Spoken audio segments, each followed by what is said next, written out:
how do you see yourself? As James? No, no. What I mean is ethnically. How do you define yourself? Black. African American. Okay, even though you and I think of ourselves as black men, or maybe African men, but our forefathers, foremothers, great ancestors who arrived in America back in the day came from places like Ghana, Dahomey, Benin, and Mali. Just as today's African immigrants self-identify with the country they came from, so did our early ancestors to the early American colonies. Did you know that a white South African in America become African American? So, would you make Charlize Theron an African American? Yeah, I guess it would. She's from South Africa, so in America, she would be African American. Exactly. All this stuff about slavery starting with the arrival of the Africans in the 1619 is questionable depending on who you talk to. Some say that those 20 plus Africans came as slaves. Others say not, that they were indentured servants. What do you think? Well, there seems to be clear evidence that shows the first African who arrived at Jamestown were not slaves. No shit. No shit. Alicia, you know about Elizabeth Keys? Just a little. James has his books lying around the living room.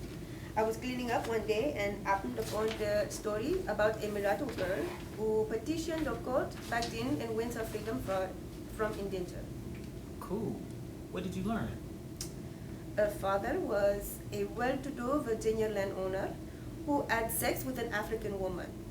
And Elizabeth was born from that fleeting moment of libidinous pleasure.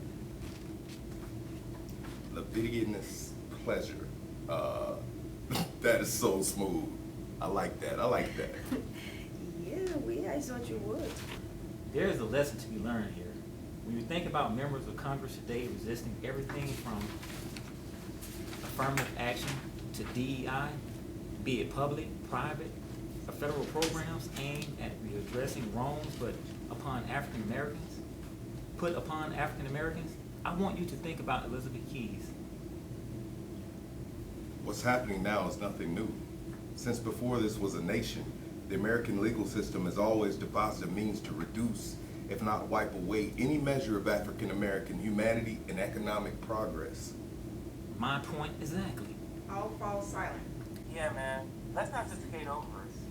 To keep free blacks from moving north and west to graze on better pastures, they were being re-enslaved for simple shit like loitering or walking along the road alone or being unemployed. This was a time of convict leasing that spread all across. Is that supposed to be that spread? Yeah. Okay. This was a time of convict leasing that spread all across the South. And some places in the north as well. And what is never talked about is that black women were being raped on a regular basis. And when black men tried to protect them, they were lynched, burned, and castrated. Hey man, we were sitting on Native American land stolen from them. It was their social order that gave Benjamin Franklin the idea for what we now call democracy. And they are the ones characterized as savages. Native Indians are not referenced anywhere in the Constitution? Aside from being called savages, no. It was through new laws created by the House of Burgess that shifted the social climate for the colonial masses. Let me emphasize that the House of Burgess was a governmental order created by men, human beings, just like all of us sitting here now.